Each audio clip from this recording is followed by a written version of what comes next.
अब स्टूडेंट, हमने जो देखा था कि रिस्ट्रक्शन एंजाइम डीएनए को फ्रैगमेंट्स में कट करता है, तो उन फ्रैगमेंट्स को हम कैसे सेपरेट करेंगे।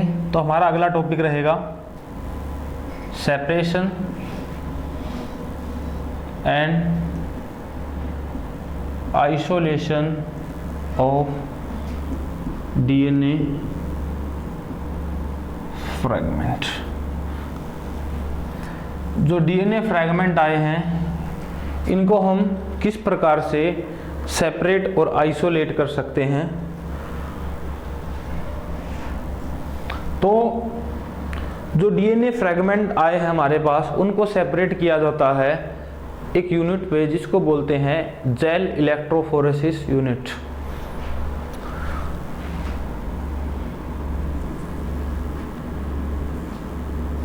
जेल इलेक्ट्रोफोरेसिस यूनिट में इस प्रकार से कुछ वेल्स होते हैं 1 2 3 4 5, और इस यूनिट में भरा होता है एग्रोज जेल।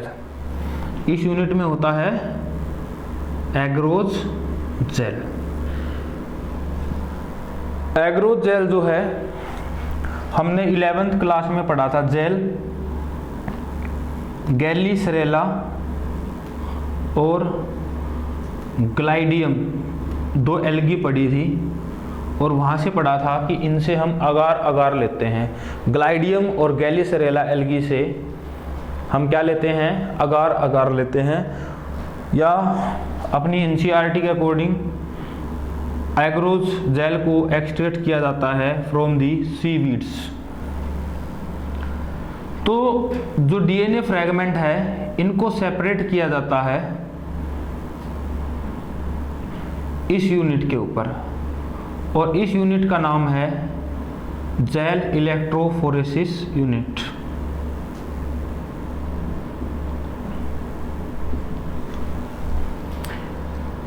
इस यूनिट में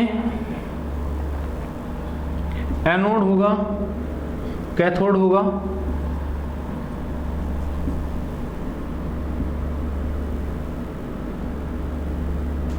और हमें पता है कि डीएनए पे होता है नेगेटिव चार्ज। तो नेगेटिवली चार्ज डीएनए जो है एनोड की तरफ मूव करेगा। तो the DNA fragments are separated on a unit called gel electrophoresis. जो हमारे पास ये यूनिट है फिगर में, तो ये किसका स्ट्रक्चर है, it is the structure of gel electrophoresis unit. तो इस यूनिट पे हम क्या करते हैं, जो हमारे पास फ्रैगमेंट्स आए थे, इन फ्रैगमेंट्स को इस यूनिट पे हम क्या करेंगे, सेपरेट करेंगे। अब हमने फ्रैगमेंट को सेपरेट भी कर लिया है, लेकिन अब इन फ्रैगमेंट को दिक्कत आई कि कैसे, तो यहाँ से, क्योंकि इन्हीं फ्रैगमेंट में हमारा क्या है, मान लीजिए ये फ्रैगमेंट हमारा क्या है, जीन ऑफ इंटरेस्ट है, ठीक है। तो इस जीन ऑफ इंटरेस्ट को हम कैसे निकाल लें, कैसे हम इस जीन ऑफ इंटरेस्ट को विजुअलाइज करें, ठीक है। तो ये हमारे पास दिक्कत आती है, कैसे तो इसको निकालें, कैसे इसको विजुअलाइज करें। तो इन फ्रैगमेंट्स को विजुअलाइज करने के लिए, फ्रैगमेंट्स को विजुअलाइज करने के लिए हम यहाँ पे एक डाई का यूज करते हैं, डाई को स्टेन भी बोलते हैं। तो डाई का यूज करके हम यहाँ पे जो डाई यूज करेंगे उसका नाम होगा इथिडियम ब्रोमाइड, और इसी के साथ में हम यूवी रेडिएशन भी डालेंगे, तो हमें डीएनए के कलरफुल बैंड दिखाई देंगे। अब हम क्या करेंगे, यहां से मान लीजिए बैंड में हमें ये दिखा कि ये जीन ऑफ इंटरेस्ट है, तो इस जीन ऑफ इंटरेस्ट को एग्रोज जेल से एक्सट्रैक्ट करेंगे। तो इस स्टेप्स को बोलते हैं इल्यूशन। और जैसे मैंने बताया कि यहाँ पे जो सेपरेशन होता है जेल इलेक्ट्रोफोरेसिस में जो सेपरेशन है वो separation charge is to size ratio पे डिपेंड करता है, चार्ज पे भी डिपेंड करता है और साइज पे भी डिपेंड करता है। अपनी एनसीईआरटी में एक बात लिखी है, smaller the fragment farther it move, जितना छोटा फ्रैगमेंट होगा उतना फार्दर ये मूव करेगा। और इसी चार्ज और साइज के रेशो पे और साथ में ये डाई डालकर इथिडियम ब्रोमाइड, तो हम फ्रैगमेंट्स को, डीएनए फ्रैगमेंट को सेपरेट और आइसोलेट कर सकते हैं और इनको हम अपने जो वेक्टर डीएनए है उसके अंदर ट्रांसफर कर सकते हैं। इसे नोट कर लीजिए।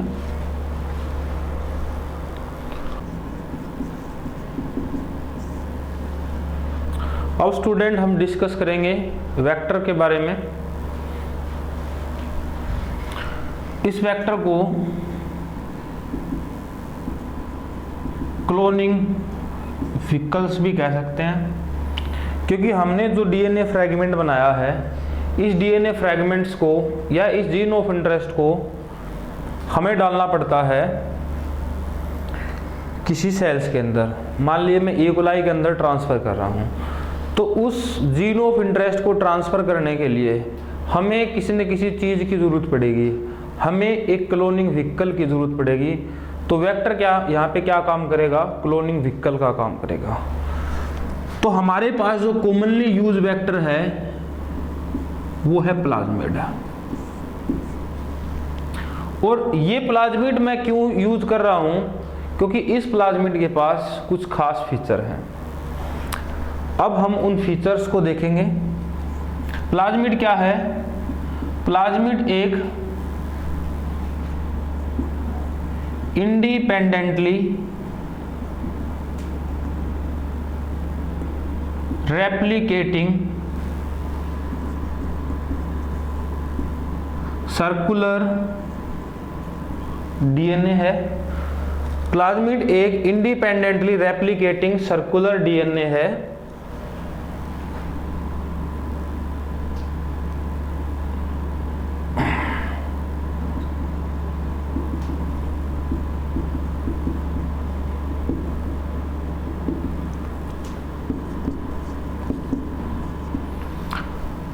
देखिए, इंडिपेंडेंट रेप्लिकेटिंग से मतलब है कि मैंने इस प्लाज्मिड्स को ई कोलाई बैक्टीरिया के अंदर डाल दिया, तो अब ये बैक्टीरिया बिना कोई मशीनरी, बिना बैक्टीरिया की मशीनरी को यूज किए वहां पर अपने आप की कॉपी बनाएगा। तो इसको बोलते हैं इंडिपेंडेंटली रेप्लिकेटिंग। नहीं तो रेप्लिकेशंस के लिए डीएनए को नीड होती है डीएनए पॉलीमरेज एंजाइम्स की, और वो पॉलीमरेज एंजाइम हमें सेल की मशीनरी से ही मिलेगा। लेकिन इस प्लाज्मिड को वहाँ की मशीनरी से कुछ नहीं चाहिए है, तो इसलिए ये जो प्लाज्मिड है ये इंडिपेंडेंटली रेप्लिकेटिंग है। दूसरा, इसके पास बहुत सारे खास फीचर हैं जिसकी वजह से हम प्लाज्मिड को यूज करते हैं। आइए उन फीचर्स को डिस्कस करते हैं। तो प्लाज्मिड के पास ये कुछ 3 खास फीचर हैं।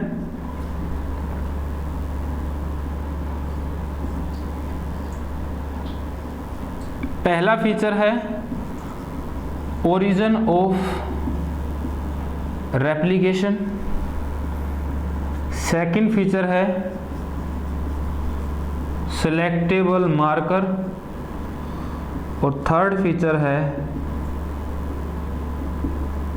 क्लोनिंग साइट, या इसको बोल सकते हैं रिकॉग्निशन साइट फॉर एंजाइम्स। तो देखते हैं इन फीचर्स को। आइए एक एग्जांपल लेते हैं। हमारे पास एक वेक्टर है PBr322। यहाँ पे P स्टैंड होता है प्लाज्मिड के लिए, B for Bolivar and R for Rodriguez. Bolivar Rodriguez scientist है और P का मतलब प्लाज्मिड है, और 322 इसका स्ट्रेन नंबर है। क्या इसका स्ट्रेन नंबर है?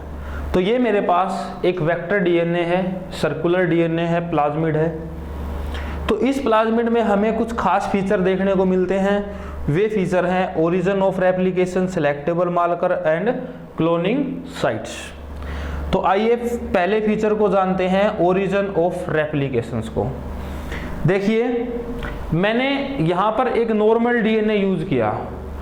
अब मैं मान लीजिए उस डीएनए फ्रैगमेंट या उस जीन ऑफ इंटरेस्ट को ट्रांसफर करने के लिए मैं कोई भी एक नॉर्मल डीएनए यूज कर रहा हूँ और मैंने उस नॉर्मल डीएनए को ई कोलाई बैक्टीरिया के अंदर ट्रांसफर कर दिया। अब इस डीएनए के अंदर मान लीजिए कोई एक रेप्लिकेशन फोर्क है ही नहीं, या इस डीएनए के अंदर एक ओरिजिन ऑफ रेप्लिकेशन नहीं है, तो ये डीएनए वहां पर अपनी कॉपी नहीं बना पाएगा। लेकिन जो हम प्लाज्मिड यूज करते हैं उसके पास कहीं ना कहीं एक ओरिजिन ऑफ रेप्लिकेशन होता है। इस तरह से एक ओरिजिन ऑफ रेप्लिकेशन होगा और उसी ओरिजिन ऑफ रेप्लिकेशन की हेल्प से एक रेप्लिकेशन फोर्क बनेगी और उसी रेप्लिकेशन फोर्क से क्या होगा, हमारा जो डीएनए है वो क्या होगा, डबल होगा। हमने जो जीन ऑफ इंटरेस्ट डाला है वो क्या होगा, डबल होगा। तो ओरिजिन ऑफ रेप्लिकेशन क्या है? Origin of replication is the feature of plasmid that help, जो हेल्प करेगा हमने जो जीन ऑफ इंटरेस्ट डाला है उसकी कॉपी होने में, उसकी रेप्लिकेशन होने में। तो ये जो ओरिजिन ऑफ रेप्लिकेशन है ये यहाँ पर प्रेजेंट होना चाहिए प्लाज्मिड के अंदर, ताकि जो हमने जीन ऑफ इंटरेस्ट डाला है उसकी कॉपी हो सके। फिर एक प्लाज्मिड का दूसरा खास फीचर होता है कि उसके अंदर सिलेक्टेबल मार्कर्स होते हैं। सिलेक्टेबल मार्कर्स क्या होते हैं? जैसे आप देख रहे हो एएमपी का मतलब है यहाँ पर एम्पलीसिलिन, टीईटी का मतलब है टेट्रासाइलिन।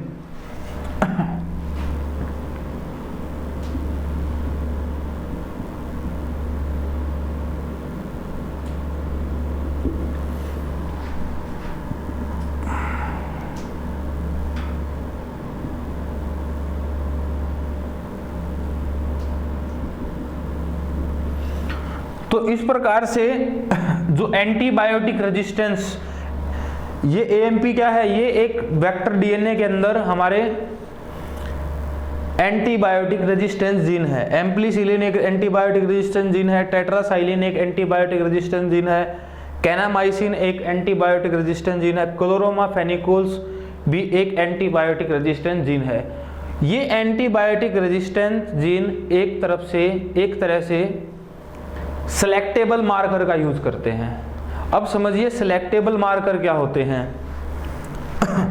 हम शुरुआत में एक चीज पढ़ी थी कि भाई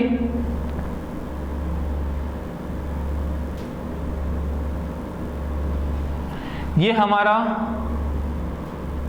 रिकॉम्बिनेंट डीएनए है और इसमें है हमारा जीन ऑफ इंटरेस्ट, ठीक है। अब इस रिकॉम्बिनेंट डीएनए जिसके अंदर जीन ऑफ इंटरेस्ट है, इसको हम डाल रहे हैं ई कोलाई बैक्टीरिया के अंदर, ठीक है। मेरे पास 100 रिकॉम्बिनेंट डीएनए थे और इनको मैंने 200, 300 ई कोलाई सेल्स के अंदर डाल दिया, ठीक है। अब जिसके अंदर ये रिकॉम्बिनेंट डीएनए चला गया वो सेल तो कहलाएगी ट्रांसफॉर्मेंट्स, और जिसके अंदर नहीं डाला वो क्या कहलाएगी, नॉन ट्रांसफॉर्मेंट। या ये सेल कहलाएगी रिकॉम्बिनेंट और ये कहलाएगी नॉन रिकॉम्बिनेंट। तो अब मेरे पास इस तरह की सैंपल में 300 सेल हैं और 300 सेल में मुझे पता है कि 100 सेल तो रिकॉम्बिनेंट है, 100 सेल तो हमारी ट्रांसफॉर्मेंट है। ट्रांसफॉर्मेंट का मतलब जिसके अंदर रिकॉम्बिनेंट डीएनए प्रेजेंट है, और 200 सेल्स ऐसी हैं जो कि नॉन ट्रांसफॉर्मेंट है, जिनके अंदर रिकॉम्बिनेंट डीएनए प्रेजेंट नहीं है। तो अब मेरा काम क्या रहेगा, ट्रांसफॉर्मेंट सेल को नॉन ट्रांसफॉर्मेंट सेल से अलग करने का रहेगा। क्या काम रहेगा? ट्रांसफॉर्मेंट सेल को नॉन ट्रांसफॉर्मेंट सेल से अलग करने का रहेगा। तो इन ट्रांसफॉर्मेंट सेल को नॉन ट्रांसफॉर्मेंट सेल से कैसे अलग करेंगे? क्या करेंगे? इन सभी सेल्स को ट्रांसफर करेंगे टेट्रासाइलिन एंटीबायोटिक्स के मीडियम में। हमने क्या किया? ट्रांसफॉर्मेंट और नॉन ट्रांसफॉर्मेंट सेल को टेट्रासाइलिन मीडियम में ट्रांसफर कर दिया। अब जो सेल ट्रांसफॉर्मेंट होगी उसके अंदर प्लाज्मिड होगा, और प्लाज्मिड का खास फीचर है कि इसके अंदर क्या है? टेट्रासाइलिन एंटीबायोटिक्स है। इसके पास क्या है? टेट्रासाइलिन एंटीबायोटिक रेजिस्टेंस जीन है। क्या है इसके पास? टेट्रासाइलिन एंटीबायोटिक रेजिस्टेंस जीन है। तो जिस सेल के अंदर प्लाज्मिड होगा या जो सेल ट्रांसफॉर्मेंट होगी वही सेल इस टेट्रासाइलिन मीडियम पे ग्रो करेगी और दूसरी सेल्स यहाँ पे ग्रो नहीं करेंगी। तो इस प्रकार से जो सिलेक्टेबल मार्कर हैं या जो एंटीबायोटिक रेजिस्टेंस जीन है उनकी हेल्प से हम ट्रांसफॉर्मेंट सेल को नॉन ट्रांसफॉर्मेंट सेल से अलग कर सकते हैं। This is the main feature of the selectable main feature of the vector. अब हम बात करेंगे क्लोनिंग साइट्स के बारे में। क्लोनिंग साइट्स क्या होती हैं? Recognition sites for the enzyme. जैसे मैं यहाँ पे PST1, PBU1, EcoR1, CLE1, HIND2, BAMH1, SEL1, PUV2, ये सभी वर्ड जो मुझे दिख रहे हैं, ये सभी वर्ड क्या हैं? ये सभी वर्ड रिस्ट्रक्शन एंजाइम से रिलेटेड है। किससे रिलेटेड है? रिस्ट्रक्शन एंजाइम से रिलेटेड है। मान लीजिए मैं EcoR1 एंजाइम का यूज कर रहा हूं, तो EcoR1 अपनी स्पेसिफिक साइट पर यहीं पे कट लगाएगा, तो इसका जो पैलिंड्रोमिक सीक्वेंस होगा वो यहीं पे होगा। मान लीजिए मैं बैसिलस अमाइलोलिक्यूफेसेंस BAMH1 से इस प्लाज्मिड को काटना चाहता हूं, तो ये प्लाज्मिड इसी साइट पे ही कट करेगा। अगर मैं HIND2 का यूज करूंगा तो ये इसी साइट पे कट करेगा। अगर मैं PBU2 का यूज करूंगा तो ये इसी साइट पे ही कट करेगा। तो क्लोनिंग साइट्स क्या होती हैं? खास रिकॉग्निशन साइट्स होती हैं एंजाइम्स के लिए, और वो उस एंजाइम्स को एक साइट प्रोवाइड कराती हैं कि वो एंजाइम उसी स्पेसिफिक साइट पे ही प्लाज्मिड को कट कर सके। तो ये एक इसका खास फीचर है। स्टूडेंट, हम इसको एक खास ट्रिक से भी याद कर सकते हैं। जैसे हमें पेपर में डायग्राम बनाने में काफ़ी दिक्कत आती है, तो आप एक इसको ट्रिक से भी याद कर सकते हो। PST1 को नाम दे दिए प्रशांत और इसको नाम दे दिए पवार। तो प्रशांत पवार इकोनॉमिक्स क्लास हिंदी में पढ़ने के लिए गए और उन्हें पढ़ाया भामाशाह सर ने। किन्होंने पढ़ाया? भामाशाह सर ने। प्रशांत पवार इकोनॉमिक्स क्लास हिंदी में भामाशाह सर से पढ़े। अब भामाशाह सर से इतने बोर हो गए कि भाई प्रशांत बोला मैं तो नहीं आऊंगा अगले दिन। तो अगले दिन कौन आया? पवार आया। पवार अगले दिन के लिए क्या कर दो आप? PBU2 कर दो। PST1 प्रशांत पवार पहले दिन इकोनॉमिक्स क्लास हिंदी में भामाशाह सर से पढ़ने के लिए गए और अगले दिन सिर्फ पवार ही आया क्योंकि ये सब बोर हो गए। तो आप इस ट्रिक से इसको आसानी से याद कर सकते हो। तो ये हमारा एक क्लोनिंग वेक्टर है PBR322। इसके एग्जाम्पल से हमने इसकी कुछ खास फीचर्स को पढ़ा, इसे आप नोट कर लो। देखिए स्टूडेंट, अब हमारा टॉपिक है insertional inactivation as selectable marker. हमने जो वेक्टर में सेलेक्टेबल मार्कर का टॉपिक पढ़ा था उसमें देखा था कि जब हम ट्रांसफॉर्मेंट और नॉन ट्रांसफॉर्मेंट या रिकम्बिनेंट और नॉन रिकम्बिनेंट सेल को अलग करते हैं तो हमने क्या किया था? उन सेल को प्लेटिंग किया जाता है टेट्रासाइलिन के मीडियम पे, और फिर टेट्रासाइलिन मीडियम से वापस दूसरे मीडियम में उनको ट्रांसफर करना पड़ता है। तो ये जो प्रोसेस है it is very cumbersome process and involves simultaneously plating, जिसके कारण हमारी प्रोसेस बहुत ज़्यादा लंबी हो जाती है। तो इस प्रोसेस से बचने के लिए हम क्या करते हैं, एक रिकम्बिनेंट डीएनए सीक्वेंस बनाते हैं, दैट कोड फॉर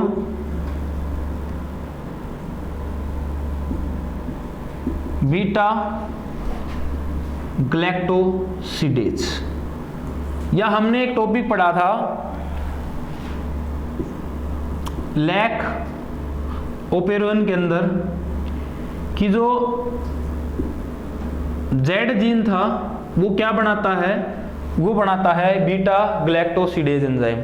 तो हम यहाँ पे क्या कह सकते हैं, हमने जेड जीन को इंट्रोड्यूस कर दिया, जो हमारा रिकम्बिनेंट डीएनए या रिकम्बिनेंट प्लाज्मिड डीएनए था जिसमें हमने अपना जीन ऑफ इंटरेस्ट जोड़ा था। तो इसमें हम एक कट लगा करके यहाँ पे क्या ऐड कर सकते हैं, यहाँ पे इस जेड जीन को ऐड कर सकते हैं।